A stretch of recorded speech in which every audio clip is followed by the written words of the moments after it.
બતાવતો पर्यावरण जतन टीमની રચના કરવામાં આવી।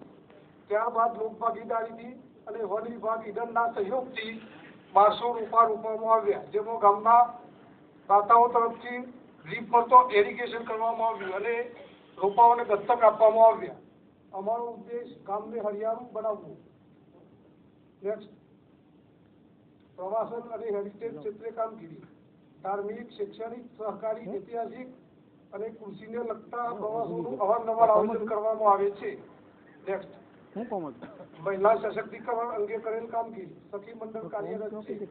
ફજલે ઇલાહી બચત યોજના, ઘરે બેઠા મહિલાઓને રોજગારીની સુવિધા પૂરી પાડવામાં આવે છે। સૌપ્રથમ ગામમાં મહિલાઓનું સર્વે કરી તેમને કયા વિષયમાં રસ છે તે જાણવા કોશિશ કરી 176 બહેનોમાંથી 164 બહેનોને સીવણમાં રસ હોવાથી સીવણ સ્કિલ બહાર આવતો બહેનોને સગવડ આપવા લોકભાગીદારીથી ઇન્ફ્રાસ્ટ્રક્ચર ઊભું કરવાનું આયોજન કરેલ। તેમાં બહેનોને લગતી સુવિધા ઊભી કરી જોબવર્કથી કામ આપવામાં આવે છે, જેનું નામ અલંકાર રેફરન્સ આપવામાં આવેલ છે। નેક્સ્ટ,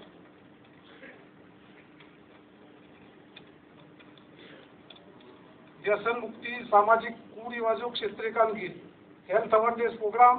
વ્યસન મુક્તિ અંતર્ગત સૌપ્રથમ સર્વે, જનજાગૃતિ અને પ્રતિજ્ઞાથી વ્યસન છોડાવવા। 100% વ્યસન મુક્તિ અમારું લક્ષ્ય બિંદુ। નેક્સ્ટ, કૃષિ અને બાગાયત ક્ષેત્રે કામગીરી। સરકારશ્રી દ્વારા ભૂગર્ભ કેનાલ યોજના થકી પિયત અંદાજિત 200 એકર ડ્રીપ એરિગેશન સુવિધા, અંદાજિત 20 એકર બાગાયત ખેતી, કૃષિ અંતર્ગત શિબિરોનું આયોજન। નેક્સ્ટ, પશુપાલન ક્ષેત્રે કામગીરી।